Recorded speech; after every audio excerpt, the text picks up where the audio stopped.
इरे star TV के मुअज़्ज़ज़ नाज़रीन में शकील अहमद आप तमाम देखने और सुनने वालों को मेरा सलाम। नाज़रीन, पाकिस्तानी सीनियर साफ़ी व टीवी एंकर अरशद शरीफ के पुलिस की फायरिंग से कत्ल पर कीनिया पुलिस की इब्तदाई रिपोर्ट सामने आ गई।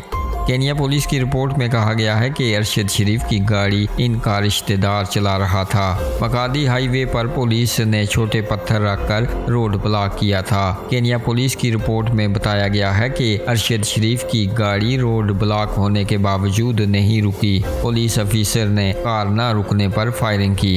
केनिया पुलिस की रिपोर्ट में ये भी कहा गया है कि कार पर 9 गोलियां फायर की गई, जिनमें से एक अरशद शरीफ के सर में लगी। नाज़रीन, दूसरी जानब केनिया की इंडिपेंडेंट पुलिस ओवरसाइड अथॉरिटी की चेयरपर्सन एन माकोरी ने पाकिस्तानी सीनियर साफ़ी व टीवी एंकर अरशद शरीफ के पुलिस के हाथों कत्ल के हवाले से प्रेस कॉन्फ्रेंस की है।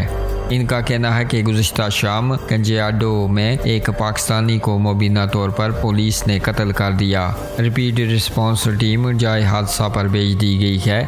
केनिया की इंडिपेंडेंट पुलिस ओवरसाइड अथॉरिटी की चेयरपर्सन का कहना है कि पाकिस्तानी शहरी का नाम अरशद मोहम्मद शरीफ है, जिनकी उम्र 50 साल थी। नाज़रीन, इन्होंने मज़ीद कहा कि अरशद शरीफ के कत्ल की तहकीकात की जा रही है। सहाफ़ी के कत्ल से मुतल्लिक़ अथॉरिटी की तहकीकात शफाफ होंगी। केनिया की इंडिपेंडेंट पुलिस ओवरसाइड अथॉरिटी की चेयरपर्सन एन माकोरी का ये भी कहना है कि नेशनल पुलिस सर्विस अरशद शरीफ के कत्ल की तहकीकात कर रही है। नाज़रीन, वाज़ेह रहे कि सीनियर साफ़ी और एंकर अरशद शरीफ को केनिया में कत्ल करने की तस्दीक करते हुए इनकी अहलिया जुज़ैरिया सिद्दीक का कहना है कि पुलिस के मुताबिक अरशद शरीफ को केनिया में गोली मारी गई।